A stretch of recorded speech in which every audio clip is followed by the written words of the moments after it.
I cleaned out my dad's basement. What I found destroyed my family forever. The box was wrapped in 3 layers of black trash bags, buried under a pile of moldy insulation, and the second I pulled it into the light, I knew my father had hidden it on purpose. Not tucked away like old Christmas ornaments. Hidden. There's a difference. And if you've ever found something like this, you already know exactly what I mean. My name is Marcus Bell. I'm 34 years old. And 3 days before I found that box, I buried my father. My mom asked me to clean out his basement so she wouldn't have to do it alone. And I said yes, because that's what you do. You show up. You carry boxers. You throw out old paint cans and broken tools, and you tell yourself this is just grief work, nothing more. I had no idea that Basement was about to hand me a truth that would tear my entire family apart. Before I go further, if you're new here, welcome to The Quiet Rise. I tell true, personal stories about the moments that change everything, and if that's something you connect with, stick around, because a new story drops every single week. Now, back to that basement, because what happened next still doesn't feel real to me. The box was heavier than it looked. Metal, fireproof, the kind you buy to protect important documents from a house fire. My dad wasn't a rich man. He worked 31 years at a machine shop in Dayton, Ohio, came home every night smelling like oil and metal shavings, and never once splurged on anything that wasn't practical. A fireproof lockbox wasn't practical. It was deliberate. I set it on the concrete floor and tried the latch. Locked. Of course, it was locked. I searched the workbench drawers, the toolbox, even the pockets of an old jacket hanging by the water heater, and eventually found a small brass key taped to the underside of a drawer, like something out of a movie. My hands were shaking a little when I slid it into the lock. I told myself it was just old tax paperwork, maybe his military discharge papers, maybe letters from my grandmother. I told myself a lot of things in that basement that turned out to be wrong. Inside, there was a manila folder, yellowed at the edges, and on top of it, a small hospital bracelet, the kind they put on newborns, faded blue letters, a date, October the 3rd. 1991, my birthday is October the 3rd, 1991. But the name on that bracelet wasn't Marcus Bell. I sat down right there on the cold concrete floor, folder open across my knees, and read something that made the room tilt sideways. A birth certificate, official, State of Ohio, listing a baby boy born October 3rd, 1991, to a woman named Carol Whitfield. Father listed as unknown, and stapled behind it, a second document, an adoption record, private, informal, handwritten in my father's own handwriting, dated 4 days later. My father's signature, my mother's signature, and underneath, in pen that had faded to a rusty brown, one sentence that I've read probably 300 times since that day: "We will raise him as our own, and he will never know the difference." I want you to imagine finding that, not reading about it in someone else's story, actually finding it, alone, in a basement that still smelled like your father's aftershave, 3 days after you helped lower his casket into the ground. I didn't cry. I didn't scream. I just sat there completely still, the way your body does when it hasn't caught up to what your eyes just told it. Because if this was true, if any of this was true, then the woman upstairs making coffee, the woman who raised me, fed me, drove me to baseball practice every Tuesday and Thursday for 6 years, wasn't my biological mother. And the man we had just buried wasn't my biological father. And somewhere out there, possibly still alive, was a woman named Carol Whitfield who gave birth to me and then, for reasons I didn't understand yet, gave me away. I heard footsteps on the stairs. My mother's voice called down, asking if I wanted lunch. And I remember physically flinching, like I'd been caught doing something wrong, even though I hadn't done anything except open a box that had been kept from me for 34 years. I shoved the folder under my jacket before she reached the bottom step. I don't know why I hid it in that moment. Maybe some part of me already understood that once I said those words out loud, nothing in our family would ever be the same again. My mother, Diane Bell, stood in the doorway, wiping her hands on a dish towel, looking exhausted in the particular way grief exhausts a person, hollow around the eyes, thinner than she'd been a month ago. She asked how the basement was coming along. I told her. Fine. I told her I found some old tools we should probably donate. I lied to her face, while a lockbox full of her secrets sat cold against my ribs, and I hated myself a little for it, but I wasn't ready. Not yet. Not yet. That night, I didn't sleep. I sat at the kitchen table in my own apartment across town, the folder spread out in front of me, and I read every page probably a dozen times, hoping the words would rearrange themselves into something less devastating. They never did. Around 2 a.m, I did something I probably shouldn't have done without thinking it through first. I searched the name Carol Whitfield online. There were dozens of Carol Whitfields in the country, but one caught my eye, a woman in her late 50s, currently living about 2 hours away in Columbus, with a public profile that mentioned she volunteered at an animal shelter and had 2 grown daughters. 2 daughters, which meant, if this was really her, I might have sisters I had never met. My chest went tight, looking at her photo. Same jawline as mine, same stubborn set. To the eyebrows, my ex-girlfriend used to tease me about. I closed the laptop and didn't open it again for 3 days, because I honestly didn't know what to do with what I was feeling. I want to be honest with you about something. My first instinct wasn't anger at my parents. It was something more complicated.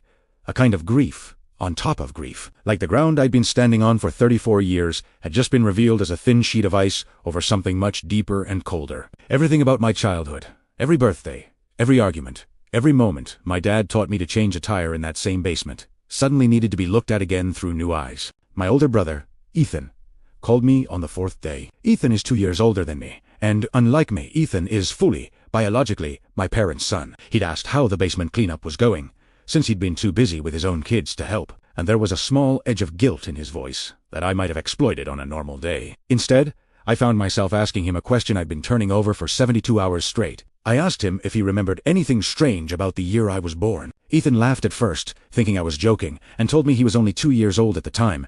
How would he possibly remember anything? Then a paused, and in that pause I heard something shift. He said there was one thing. He said Grandma Ruth, our dad's mother, used to get strange sometimes near the end of her life, before the dementia really took hold. And once, only once, she called him by a different name, called him David. He'd always assumed she was just confused, mixing him up with some cousin. I hadn't thought about it in years, until you asked, he said. Why are you asking? I told him I needed to see him in person. I couldn't do this over the phone. We met at a diner off Route 4, the kind of place with cracked vinyl booths and burnt coffee, because somehow public places make hard conversations feel more survivable. I slid the folder across the table without saying much, and I watched my brother's face while he read it, page by page, the same way I had. I watched the exact moment his expression changed, that flicker of disbelief turning into something heavier. When he finished, he sat back against the booth and just stared at me for a long time. Does Mom know you found this? He finally asked. I told him no. Not yet. Ethan rubbed his jaw, the same nervous gesture our dad used to make, and said something I wasn't expecting. He said maybe we shouldn't tell her at all. Dad was gone. What good would it do to drag Mom through something like this while she's still grieving him? Let it stay buried, he said, the way Dad clearly wanted it to. Part of me understood that instinct. Protecting Mom felt right on the surface. But another part of me, a part that had been sitting with this secret for 4 days straight, knew I couldn't just fold the truth back into a box and slide it under a drawer for another 34 years. I told Ethan I needed to know who Kara Whitfield was, and whether she was still out there, and whether she ever thought about the baby she gave up. He didn't like it, but he didn't stop me either. It took me another week to work up the nerve to write her a letter. Not a phone call, not showing up at her door. A letter felt like the right first step. Something she could read privately and decide how to respond to on her own terms. I wrote for draft. I hadn't planned on telling her yet, but Casey has a way of pulling truth out of people, mostly because she simply refuses to leave until she gets it. So I told her everything. I watched her face go through the same stages mine had. Disbelief, confusion, a kind of quiet devastation. Unlike Ethan, though, Casey's first reaction wasn't about protecting our mother. Her first reaction was anger, sharp and immediate, directed entirely at our father. He lied to us for 34 years, she said, her voice shaking. He lied to you for 34 years, about who you are. That's not a small thing, Marcus. That's not something you just bury, because he's dead now, and it's inconvenient. She was right. And hearing her say it out loud gave me permission to feel the anger I'd been suppressing under all that grief and confusion. My father had built our entire family on a foundation he knew was cracked, and he took the truth to his grave rather than face what it might cost him to tell it. I thought about all those nights he taught me to fix a carburetor in that basement, all those Saturday mornings at Little League, and I wondered how many times he'd looked at me and thought about the letter he never sent, the truth he never told. Casey wanted to confront our mother immediately. I asked her to wait, just a little longer, until I heard back from Carol Whitfield, because I needed to know if this woman was even willing to talk to me before we blew up what remained of our family. Casey agreed, reluctantly, but made me promise that if 2 more weeks passed without an answer, we would go to Mom together, with or without confirmation. The letter came back 9 days later, not from Carol Whitfield directly, but from a phone number scrawled on a torn piece of notebook paper, along with 4 handwritten words, "Please call me." Carol, I sat in my car in a grocery store parking lot for 20 minutes before I dialed that number, rehearsing what I might say, and none of it mattered, because the moment she answered and said hello in a voice that cracked slightly on the second syllable, every rehearsed sentence left my head completely. "Is this really you?" she asked. "Is this really Marcus?" I told her it was. There was a long silence on the line, long enough that I checked to see if the call had dropped, and then I heard her start to cry. Quietly, the way people cry when they've been holding something in for decades and finally feel permission to let it out. She told me her story slowly, in pieces, over that first call and 2 more that followed. She was 19 years old in 1991, waitressing at a diner in Dayton, when she got pregnant by a man who disappeared the moment she told him. Her own parents were deeply religious and made it clear that if she kept the baby, she would need to do it entirely on her own. Without their help, without their blessing. She was scared, broke, and completely alone. A nurse at the hospital, a woman who happened to know my father's mother through their church, mentioned that there was a young married couple who had recently lost a baby of their own and desperately wanted a child. My father and mother had been trying for years, she said, and had suffered a stillbirth just 8 months before I was born. That detail hit me harder than almost anything else in this entire story. My parents had lost a child, a real, devastating loss that I had never once heard mentioned in 34 years of family dinners, holidays, and quiet evenings. On that same porch where my dad used to smoke his 1 cigarette a week, they buried that grief so deeply that even Ethan, born 2 years before that loss, apparently never knew about it either. Carol told me the arrangement was informal, arranged privately between families rather than through any legal adoption agency, which was not uncommon in some small communities at that time, especially when everyone involved wanted to avoid the paperwork, the scrutiny, and the permanent legal record that came with a formal adoption. My parents paid her medical expenses. In exchange, she signed away her rights quietly and agreed to disappear from my life entirely. She told me that for years afterward, she used to drive past our old house on Maple Street just to see if she could catch a glimpse of me playing in the yard, until eventually she moved away and forced herself to stop. "I thought about you every single October 3rd, she said, her voice breaking again. "Every year, I wondered if you were happy. I wondered if you knew you were loved. I never wanted to be a stranger to you, Marcus. I just didn't think I had the right to be anything else. I didn't know what to do with all of that. Relief, grief, anger, gratitude, they all showed up at once, tangled together so tightly I couldn't separate one feeling from another." I asked her the question that had been sitting under my ribs since the day I found that box. I asked her if she ever regretted it. She was quiet for a long moment. "Every day," she finally said. "And also, not once. Both things are true. You had a good life. Your mother, Diane, she loved you. I made sure of that before I signed anything. I made her promise me, face to face, that she would love you like you were hers, not like you were a replacement for the baby they lost." She cried when she promised me that. I believed her. That last part stopped me cold. My mother had met Carol Whitfield. My mother hadn't just accepted a baby through my father's arrangement. She had looked this frightened 19-year-old girl in the eyes and made her a promise, which meant my mother had known everything from the very beginning, and had carried this secret every single day of my life without ever once letting it slip. Not during arguments, not during difficult teenage years, not even in a moment of exhaustion or wine-induced honesty at a holiday dinner. 34 years of silence is a very long time to hold something that heavy. I told Casey and Ethan everything that same week, and the 3 of us agreed it was time. We couldn't keep circling our mother with this secret sitting between us like a landmine none of us wanted to be the one to step on. We decided to talk to her together, at her house, on a Sunday afternoon, because Sundays had always been the day our family gathered, and some part of me wanted this conversation to happen in a place that still felt like it belonged to us, even if everything else about our family history had just been rewritten. My mother knew something serious was coming the moment all 3 of her children showed up at once, unannounced, without the usual excuse of a birthday or holiday. She set out coffee cups, out of habit, the way she always did, her hands moving through the motions of hosting even while her eyes kept flicking nervously between the 3 of us. "I remember," she asked, almost too casually, if everything was okay, and none of us answered right away, because none of us knew how to start. I finally set the folder on her kitchen table, the same table where I'd eaten 1,000 meals as a kid, and slid it toward her without a word. I watched her face as she opened it. I watched the moment recognition hit. And I want to tell you, whatever anger I had built up over the previous 2 weeks, it softened almost instantly, because the look on my mother's face wasn't guilt, it was fear. Pure, naked fear.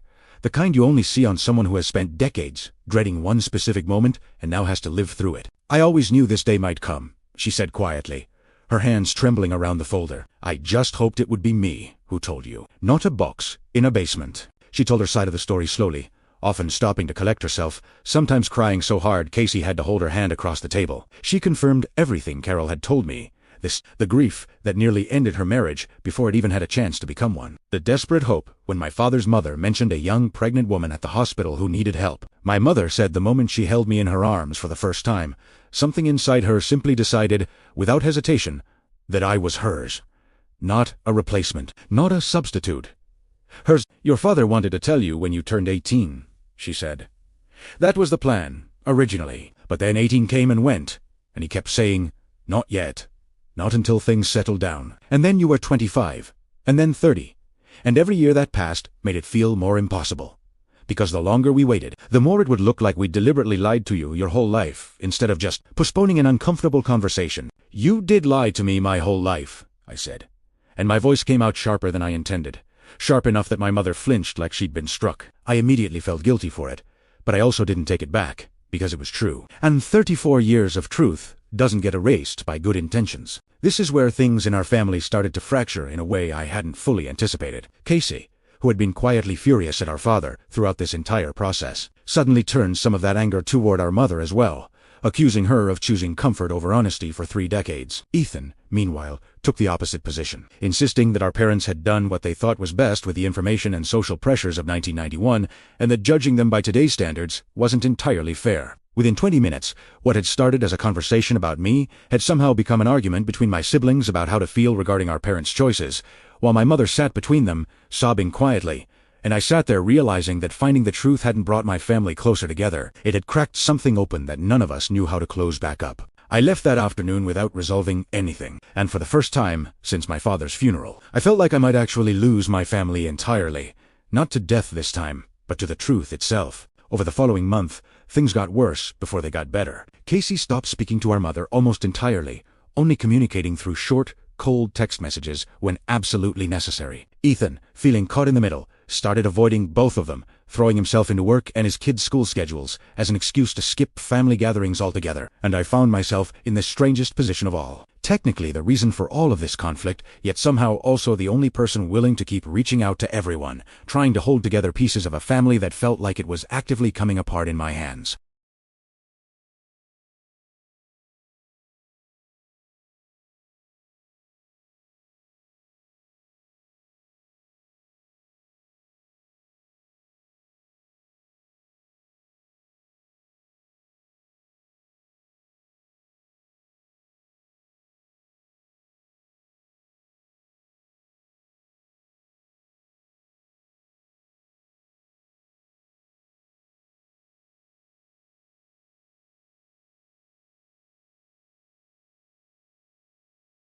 I want you to sit with how that felt. I had just spent 6 weeks absorbing the fact that my entire identity had a hidden chapter one never knew about. And now a distant relative I barely spoke to twice a year was trying to use that same painful truth as a legal weapon to cut me out of what my father had explicitly, clearly wanted me to have. We met with the estate attorney, a calm, methodical woman named Patricia Reyes, who explained that, regardless of biological parentage, my inclusion in my father's legally filed will, combined with the informal but documented adoption agreement my parents had signed in 1991, gave me clear standing as his legal son and heir. Gary's objection, she said, held very little legal weight, more an attempt to stir emotional chaos than a genuine legal challenge with a real chance of succeeding. Still, contesting it meant time, paperwork, and the very real possibility of a court proceeding that would drag our family's private pain into a public record for anyone to see. Ethan, to his credit, was the one who pushed back hardest against Gary. He called him directly, something none of us expected. And from what Ethan told me afterward, the conversation got heated fast. Ethan told Gary, in no uncertain terms, that Marcus was his brother, full stop, regardless of what paperwork existed from before any of us could even remember, and that if Gary pursued this, he would be doing it against the wishes of every single person our father actually loved. Gary eventually backed off. Whether out of guilt or simply the recognition that he had no real case, I honestly don't know, but it was the first time since the funeral that Ethan had stood up for me so directly, so publicly, and something between us shifted after that. For the first time in weeks, it felt like we were actually on the same side. Gary didn't disappear quietly, though. 2 weeks after his phone call with Ethan, he showed up uninvited at a small gathering my mother hosted for what would have been my father's 62nd birthday. Nobody expected him. He stood in the doorway for a moment, coffee, cake in hand, like he was just another relative paying respects, and the whole room went quiet. In that particular way, a room goes quiet when everyone senses trouble walking in before it says a word. He found me by the drink table and, in a low voice, meant only for me, told me he didn't have anything personal against me, that this was about principle, about what was fair to the real grandchildren, meaning Ethan's kids, and not, apparently, me at all, despite the fact that I'd been his cousin's son for 34 years by every measure that mattered. I felt my jaw tighten, felt the old instinct to just absorb it quietly the way I'd absorbed plenty of small comments over the years without ever making a scene. But something in me had changed over the last 2 months. I wasn't willing to shrink anymore, just to keep the peace. I told him, calmly, that fairness was my father choosing to raise me, sign his name to legal documents, teach me to drive, walk me down the aisle at my own wedding someday if I'm lucky enough to have one, and put my name in his will without a single asterisk next to it. I told him that if he wanted to argue with a dead man's wishes, he was welcome to try, but he wasn't going to do it in my mother's kitchen on what should have been a day to remember my father, not relitigate his estate. Ethan came up beside me halfway through that, arms crossed, saying nothing, just standing there, and something about having my brother physically beside me in that moment meant more than I could have explained to anyone at the time. Gary left about 10 minutes later without finishing his coffee cake. He never brought up the estate again, and the attorney closed the matter quietly within the month. That night, after everyone else had gone home, my mother found me on the back porch, the same porch where my dad used to smoke his 1 cigarette a week, staring out at nothing in particular. She sat down next to me without saying anything for a while, and then told me she'd heard what I said to Gary through the kitchen window. She said it was the first time since the funeral she'd felt something other than grief and fear sitting in her chest. She said it felt, for just a moment, like watching her son defend his family, plain and simple, no asterisks, exactly the way I'd described it to Gary.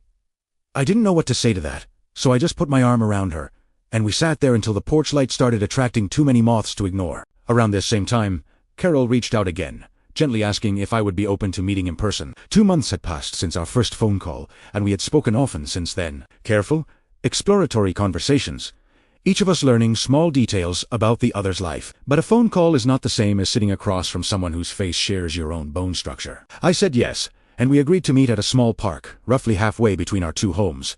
Neutral ground, nothing pressured. I almost didn't recognize her when she stepped out of her car, and yet somehow I recognized her instantly. She was smaller than I'd pictured, with gray threaded through dark hair, and when she walked toward me, she stopped about 6 feet away, like she wasn't sure whether she'd earned the right to close that distance herself. I closed it for her. I hugged her, and I felt her whole body shake with the effort of holding back tears.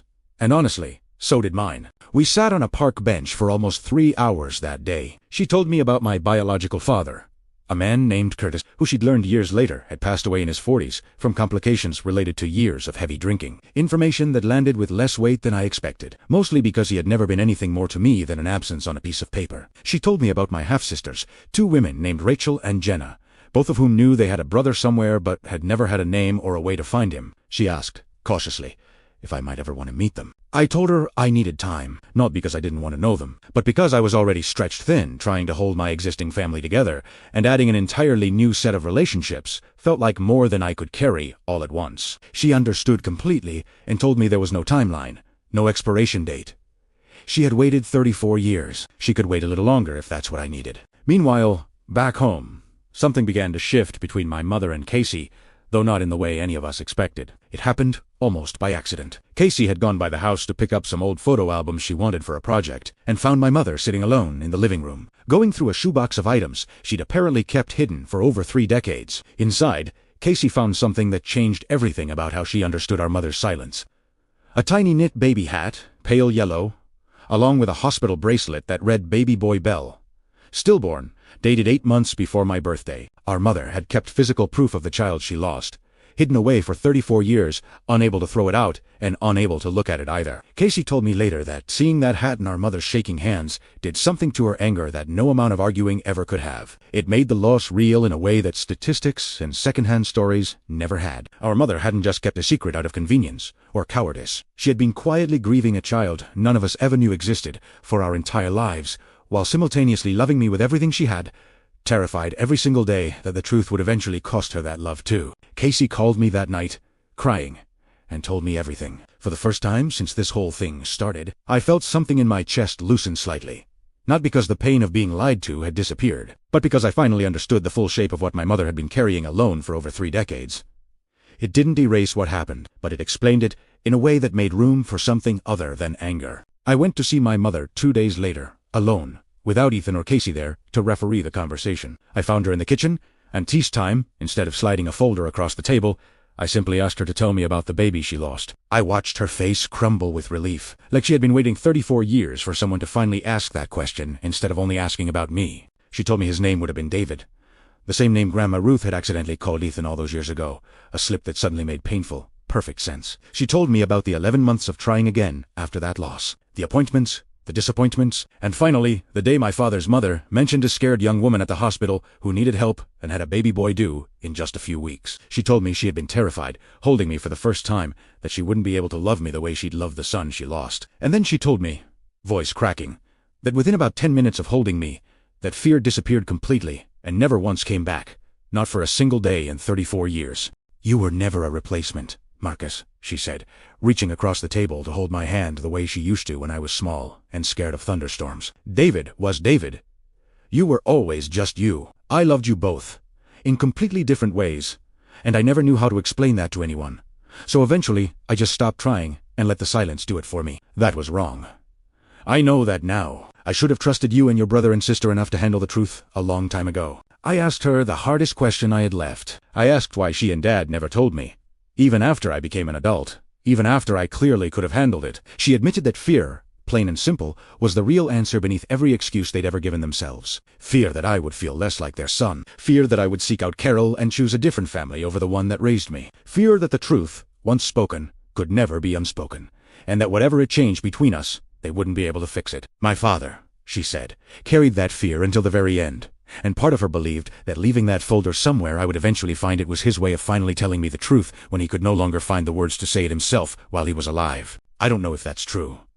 I'll never get to ask him, but I've chosen to believe it, because the alternative, that he simply forgot to destroy it, or didn't care enough to hide it better, feels like a worse story than the one where some quiet part of him wanted me to know eventually, even if he couldn't bring himself to say it out loud. In the months that followed, my family found a new, imperfect kind of normal. Ethan and I grew closer than we'd ever been, partly because of how he defended me against Gary, and partly because grief and secrets have a way of either destroying siblings or forging them into something stronger. Casey and my mother slowly rebuilt their relationship, one honest conversation at a time, no longer performing the easy comfort of pretending everything was fine, but actually working through what wasn't. It wasn't a clean fix. Some Sundays were still tense. Some conversations still ended with someone leaving the room to cool off. But we were trying, all of us, in a way we hadn't been forced to try before. I eventually did meet Rachel and Jenna, my half-sisters, at a small diner not far from where Carol lived. It was awkward at first, the way meeting any stranger is awkward, except these strangers shared my laugh. Apparently, according to Carol, who couldn't stop smiling the entire lunch, watching the three of us slowly warm up to each other, Jenna, the younger one, kept staring at my hands at one point, and when I finally asked why, she laughed and told me our biological father used to drum his fingers on tables the exact same way when he was thinking, a habit she said she'd only ever seen in old home videos. It was a strange feeling, recognizing a piece of a man I never knew, reflected back at me through my own hands on a diner table. Rachel was quieter, more careful with her words, and told me near the end of lunch that she used to imagine, growing up, what it would be like to have a brother somewhere out there, and that meeting me didn't feel like meeting a stranger, so much as finally getting an answer to a question she'd been carrying since she was 12 years old. We're not close, the way Ethan and Casey and I are close. Not yet. Maybe not ever in exactly that way. But we text occasionally now.